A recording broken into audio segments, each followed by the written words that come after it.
Hello, I'm Emojis and welcome back to the video. Today I want to talk about Minecraft DLC available on the store. So obviously the store is something that is being pushed more and more in the brand new version of Minecraft, and although it's something we've accepted, and that's a fine thing, rather than trying to push back on it, it doesn't seem to be changing anything, I figured why not, more importantly, make sure that if you are going to be spending money on the Minecraft store, you can spend it effectively. So I'm going to be reviewing maps every single Sunday. This is kind of like Map Sunday or whatever, where basically I wanted to show you some Minecraft stuff and talk about whether it's worth the money, whether it, what value it provides, and let you see the maps, kind of try it before you buy it, but see it before you buy it. And today I wanted to talk about the very cheapest things you can buy in the Minecraft store, because I was kind of shocked by it and I figured it'd be kind of fun to buy them and try some things out. So like if you do like it, because it helps out the channel, and let's say you do like seeing some cheap Minecraft maps. But let's get straight into it, shall we? And let's start with what is the cheapest thing you can buy in the store, because like I said, the very, some maps look so expensive, like 1170 coins for Relics of the Privateers, and apparently that's a pretty popular map. That map costs about £6 or $8. That's a lot to pick up for a map, and although, there's some value built into it, what if you don't want to spend that much on a map? Well, the cheapest things you can buy for the most part are free 10, but there's an even cheaper tier found below that for some very specific things, and it seems to be only for skin packs right now.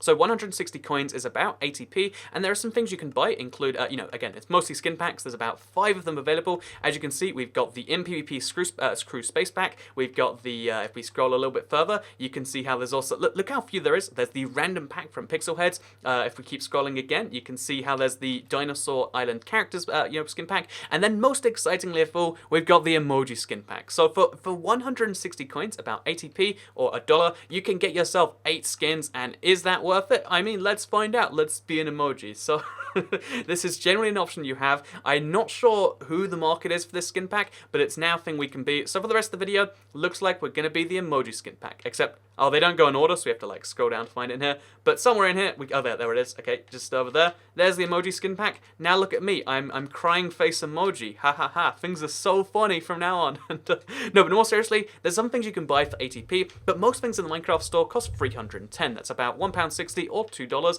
And because there's so much of it available, it's hard to work out what is really worth, like the pickup or not. So I figured, why not pick up one of the most interesting free 10 maps, and let's see what it's like live. So as you can see, the Kvasir Nordic Village spawn looks like a really interesting idea to me, because if you want to mix up survival, but still get that same survival feeling, but have some pre-built content for you, this one looks like a really great way to do that. For, again, it's slightly less than $2. It seems like a reasonable enough price to do so. So I figured, let's give it a download, and let's see live if it is something that's interesting, if it's, got some, again, if it's got the value to it, or if it doesn't. Because the thing about the Minecraft store you got to keep in mind is that even though they vet every single map that comes through it, there's going to be more and more partners as time goes on, so you're going to be more and more cautious about whether it is worth picking up or not. So that's why this video's here, and that's why we're doing this. We're going to activate cheats, turn on coordinates, and we're going to go into this map, and we're going to see if the Nordic Village spawn is worth it. Because I love, I love the theme of the art, but I also love the the name and the idea, like having a spawn in a Nordic village, so you can just have, it's like Seed Sunday, but you pay money for it in a way, which again sounds awful on the surface, but if it's pre-built stuff, and if it's like something someone's gone into to make this spawn more interesting, then maybe that's something that would make Minecraft one afternoon more fun. Like if you want to start a new world anyway. Look, it's crying face emoji.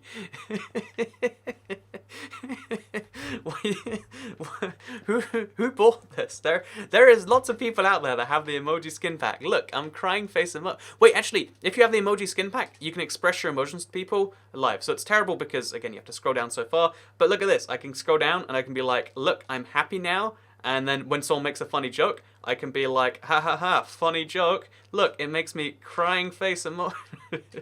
That's terrible. So as you can see, so this is the spawn for the Nordic Village, and as you can see, you can see the value in this, because no seed could do something like this. There isn't natural structures like this. But if you want to have a mega kind of, it's called a Nordic Village, but it's more of a Nordic town or a Nordic city kind of thing, then it's like a mega NPC village, and again, it might be something justifiable then that way. But let's see what detail they actually have to these buildings, or if it's just like, oh yeah, there's buildings that exist, but do they have villages in them? Is there like, reason for these things to exist? So as you can see, there's a room full of hay right here. So I guess in this way, it saves you a little bit of survival effort, that you don't have to make your own kind of wheat room, because you can just go in here and steal this one. Like, no wheat farm needed, because lots of wheat nearby it. However, the way this wheat farm is done, like it aesthetically looks really good.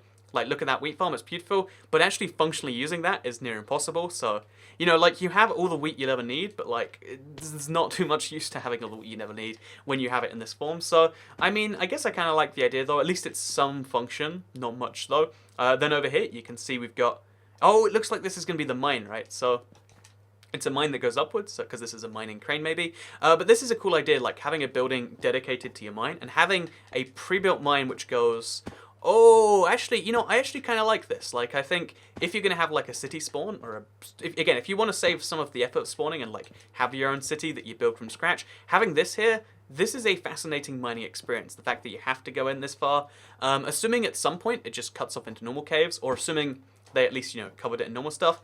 This is a, you know, this is like a really cool way to do things. However, I feel like the map is holding your hand a bit too much by like giving you ores like this. Like diamonds shouldn't be gotten just by, you know, going on one of these carts, because you kind of ruin some of the map by taking the diamonds from there. So instead you have to like go and mine yourself. But where do you mine yourself, you know? Like, I think they've got the really great idea of, like, this map, you know, it's a cool enough idea for a spawn, but then if you look at all the actual stuff, it looks more like it's designed to be, again, kind of aesthetically pleasing more than anything else. Like, you've got stuff here that you can then use to your advantage, but you wouldn't want to, like, you wouldn't want to get an iron pickaxe by breaking this stuff and then smelting it, because it doesn't seem like it's designed for that. It seems like it's more designed as just a, you know, nice map to look at, because it's not really built with survival in mind. So, again, the map seems like it's made for a survival spawn, but it looks like the actual practice, you know, the practicalities of what's going on here, is that that's not the case. And if I'm not mistaken, I mean, we could kind of easily prove this, I guess, but if we mine in any direction, it should be, you know, regular stone caves. So you can make your own cave if you want to, but it will never be quite as epic as the one that's built into here, and it's not going to be covered in ice, which would have been a real selling point for me. If you had to make your own caves to kind of, like, keep up with the rest of this, that would be really, you know, again, I think that would be what I expected from the map, and it's a little disappointing that it's not there. However, again, still looking beautiful, still having all this sort of stuff, and we're only focusing on one side of the spawn. On the other side of the spawn, you know, this is just the mine and the wheat farm. On the other side, we've got a bunch of houses. All the houses look like they're depopulated, so that could be a fun game in, like, trying to fill this with NPC villagers and, you know, making it like a lively Nordic town or whatever.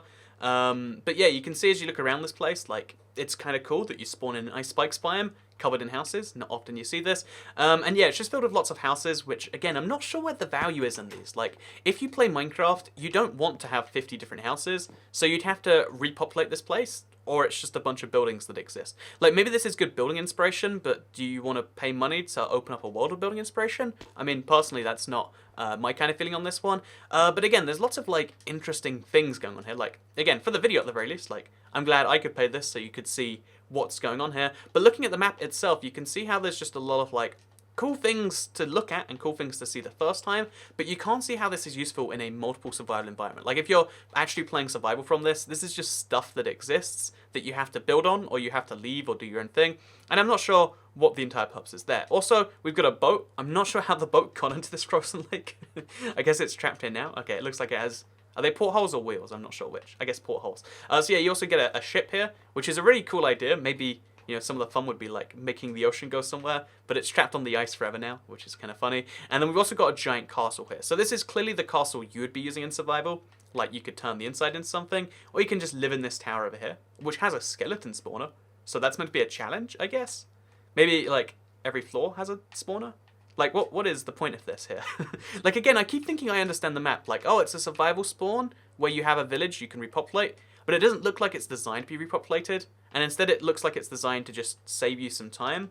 But it saves you time in a way that I wouldn't personally find satisfying. Like, you want to save time in a way that, like, almost makes some sense, right? And I'm not quite getting it from this. So even though it might look like I'm crying my face, you know, emoji because I'm that happy, or that, what emotion is that even meant to be? Like, yeah, like crying tears of happiness.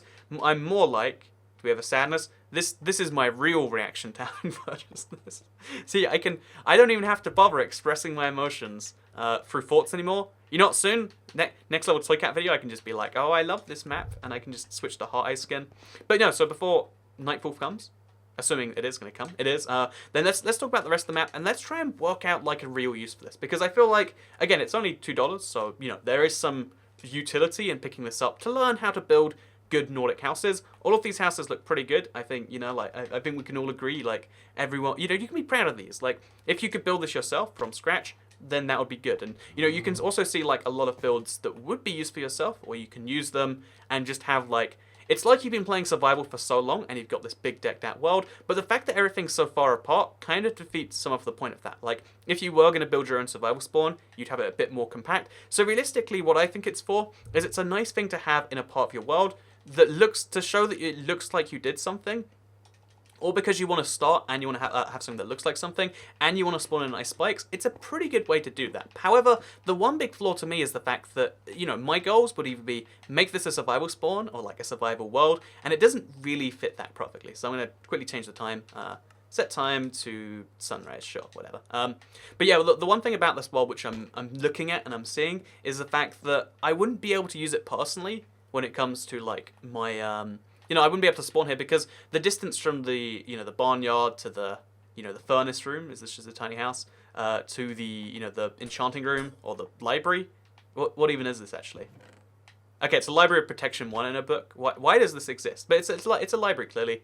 With also the brewing stand. The fact that everything's in separate rooms is kind of a cool novelty, but it makes playing actual survival a bit annoying. So you could play a very interesting variant of survival, but it doesn't save you time in that way. It just kind of, it makes your survival experience different in a way that you might like. However, being in a spiked biome and kind of surrounded by nothing makes that tricky by itself. So I would say this is perfect. Oh, what's this over there? Like the zombie spawner. This is perfect if you want to like claim this castle, turn it into your castle, you know, like the entire, like in a courtyard, you could flatten that and turn it into a real thing, or you could just use the inner walls to make a house. Whichever way you want to do it, make this your house, surrounded by your village, and then you could like make a minecart track or make, you know, like anything you want to get from here to anywhere else on the map where you could then explore and play Minecraft the way, you know, you normally do. Defeat the Ender Dragon, do stuff like that, and that would be a rather fascinating idea. However, also it looks like the way they did this like spiked biome wasn't natural. Like they cut off some of the map here.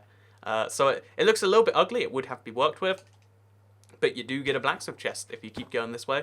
So maybe some of the fun actually could be like, you know, force up, you know, this sounds like, you know, evil Russian atrocities during like the Soviet Union. So, you know, be warned, this is we're going a little bit Soviet here, but you could get a minecart track going from the village to your mega village. I mean, it's called a village, but it's kind of like a township or a city. But you could get a minecart going from there to there. Put the villagers in the minecarts. That's a thing you can do. Fun fact. Oh, and I broke in the game. And so I guess we'll get an ender pearl and we'll get out there. So yeah, so assuming your game doesn't break from this map, because it looks like there are some chunks that are just missing. I mean, this is a thing that happens.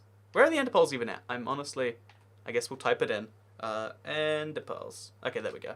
So we're going to grab some ender pearls, we're going to get out there, and then I'm going to show you. Well, that ender pearl went really well, didn't it? I guess we could slash kill toy cat. I think I'm in, you know, okay, so my point being, if we just quickly exit the world and come back in, is that this world, it has some real potential, but I'm not sure it knows what it wants to be either. Like, does it want to be a survival spawn to save you time? Well, if so, you don't really have a mind. If you want to have diamonds because you want to build stuff, you don't really have access to that. Does it want to be a creative world?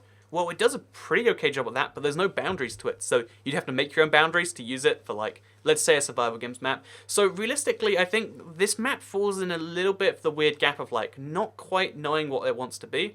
But there's some fun ideas in there, and if, you know, you look at this map and you say, I want to have that, then you can download something like it for free, or presumably if you're on the Xbox, or if you want to save yourself some time. I mean, for $2 you can go ahead and you can download this exact map, and I would say you get something out of this. Like, again, if you want to turn into a Hunger Games map, that's going to be something. You want to play like hide and seek with your friends, you can do that, and, you know, if those are your goals, then I think you'll love this map. See, I can tell, because of my use of emojis, that that's making you all secretly watching this. Okay, it takes too long to find. It's making you all having this emotion, and the fact that you're having that emotion watching my video makes me feel, this is so much work just to show emotions. It makes me feel this emotion. So I hope you all enjoyed today's video. Hopefully this little bit of a map guide did help you out. Hopefully you learned something in it. Like it if you did like it, because it helps out the channel a lot. Let us know you do like these sorts of videos. Share if you really liked it, and make sure you turn notifications on. I know a lot of people, you know, back from the old days of YouTube, used to subscribe to a channel to, you know, say you wanted to see videos from it. Now subscribing is just a way to say, like, maybe show me videos, maybe in the future. If you turn notifications on, then your homepage and your subscription feed both show the video higher than it otherwise would. So sometimes, you know, YouTube will just say, like, you probably don't want to see that. And if you want to say to YouTube, actually, I'd like to at least know what videos I want to see so I can click on them or not click on them myself, then not turning on notifications will mean that I'll show up higher on your subscriptions and homepage, which is a thing that I imagine you might want. Again, you might want it, you might not. You might say, nah, actually. But I'm just letting you know, turn notifications, best way to do that. So thank you very much for watching today's video. And this is me right now. I guess I'll see you all in the next one. Also, if you turn on notifications, this is how I feel about you. Okay, I'm gonna stop. If I keep going, it's gonna get worse. So, goodbye.